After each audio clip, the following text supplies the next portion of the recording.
Hi, and welcome to another Costa Women. Hang out with me, Fiona. And the weather has been dreadful down here in the Costa del Sol. Anyway, we have been missing the sol. It's still a little bit on the cloudy side and it's a bit rough. But the person who I'm about to speak at, I haven't actually asked her where she is in Spain, so it's going to be a surprise to me as well. But it's Abby. Abby, good afternoon. Hi. I'm Hi. in Malaga, capital, by the way. Pardon? What? I'm in Malaga, the capital.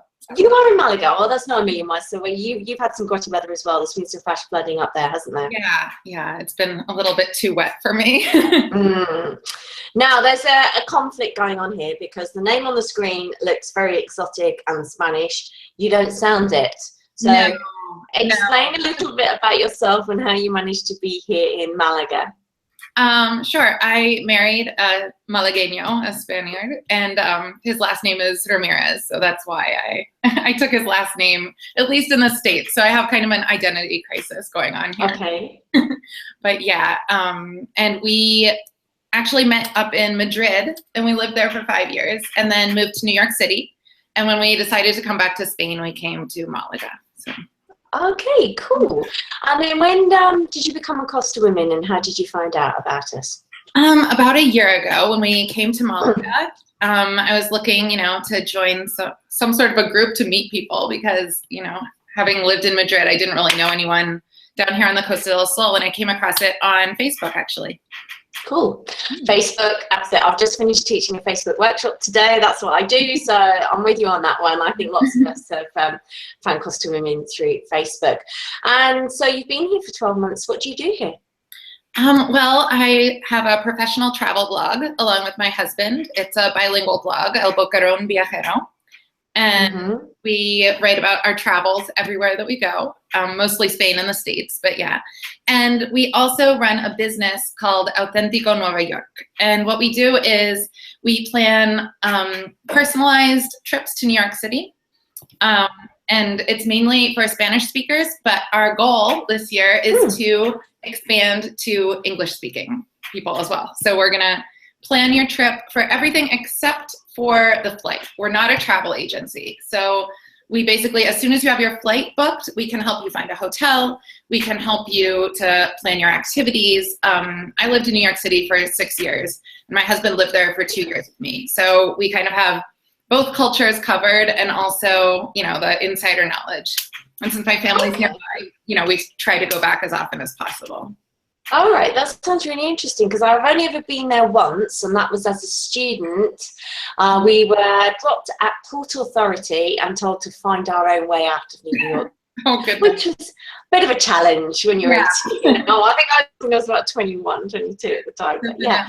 So what sort of people, Spanish speakers, do you generally come across that are looking for this sort of service? A lot of people in Spain. Also people from Argentina really like to go.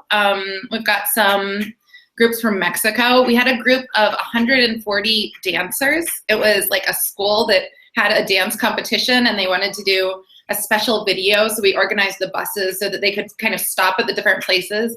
And they did a dance in Central Park and then another part of the dance on the steps of the Museum of Natural History. So it was really interesting. That was an experience for us, but yeah. Oh, okay, cool. And how long have you been running the business in general for? Well, my husband's he started it about 3 years ago when we were in New York City, because it grew out of the blog. It was originally the New York section of the blog. And then once we lived there, people started kind of asking us a million questions. I'm going, like, where should I eat lunch? What should I do?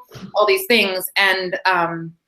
And we just said, listen, we could make money at this. So for the first bit, it was just him because we kind of had to continue making a living somehow.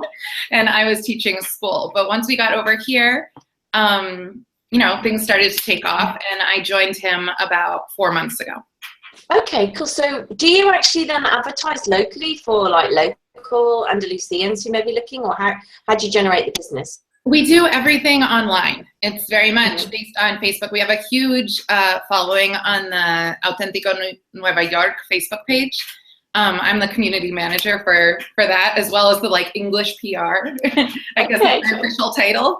And so we have Facebook. We do our Twitter through El Boquerón Viajero. So it's the blog Twitter.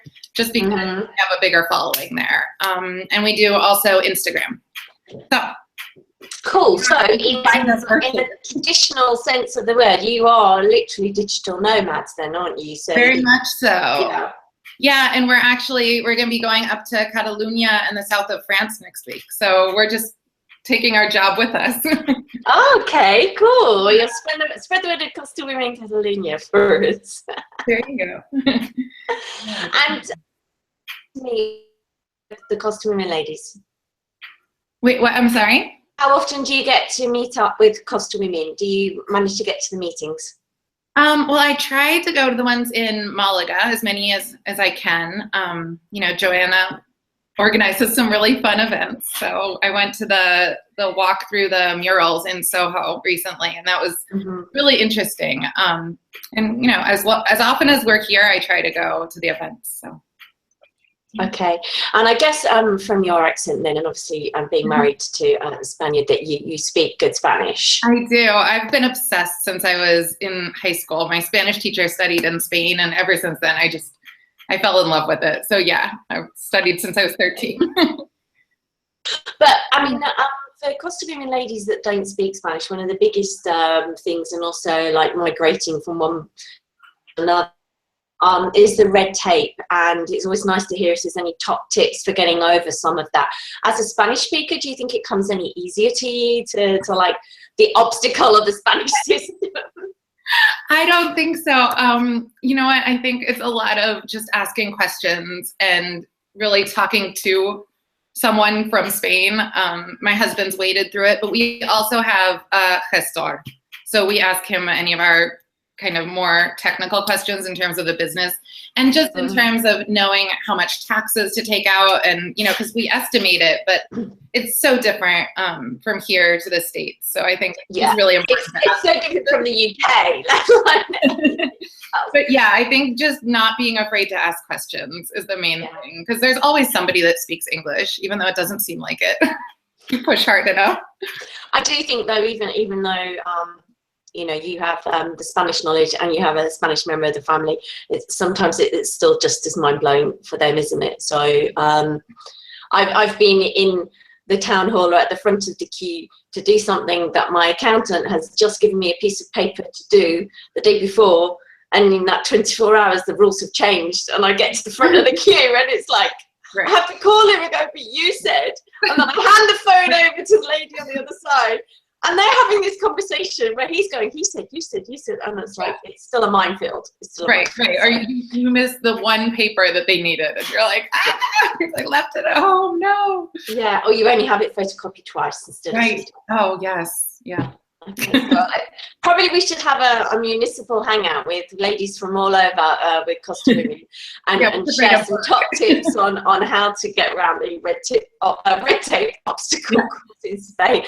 But I think it would be a never-ending argument. So basically then the weather that we've been having doesn't affect you in your business. It's all online. And what does Abby and her partner, what's your husband's name? If you say Huh? Pedro. What do you do in Malaga to entertain yourselves? Top tips on Malaga. Without stealing Joanna's guys. I'm trying to think. Well, we like to go out to eat. We're kind of foodie, so we like to discover new places. We have a little dog. We walk on the beach a lot with him. I'm trying to think. I don't know. We like to explore, so we like to take little road trips to towns that are nearby as well. But yeah, I mean, when we're home, we just kind of hang out. I feel like it's really similar to New York City. You know, we sit around, we read books, you know, we go to a cafe, we write the blog, which is a lot of our life. Yeah, I can imagine. That's really cool. Okay, well, listen, what we'll do is if you send me all the links, we'll put them under the videos for everybody to look at. And we'll catch up with you on your travels up in Catalonia. What else that comes your way. So thank you for spending some time chatting to us. Unfortunately, we haven't been able to help the Costa ladies with any official tips. It's just a case of like, you know, keep trying. It is what it is. Yeah, but if you think of anything in the meantime, pop it in your blog and let us know, and we'll share it. Okay. I'll do that. All right then, Abby. Thank you ever so much for your time. I look forward to speaking to you soon. All right. Thank you so much. Bye-bye. Bye-bye.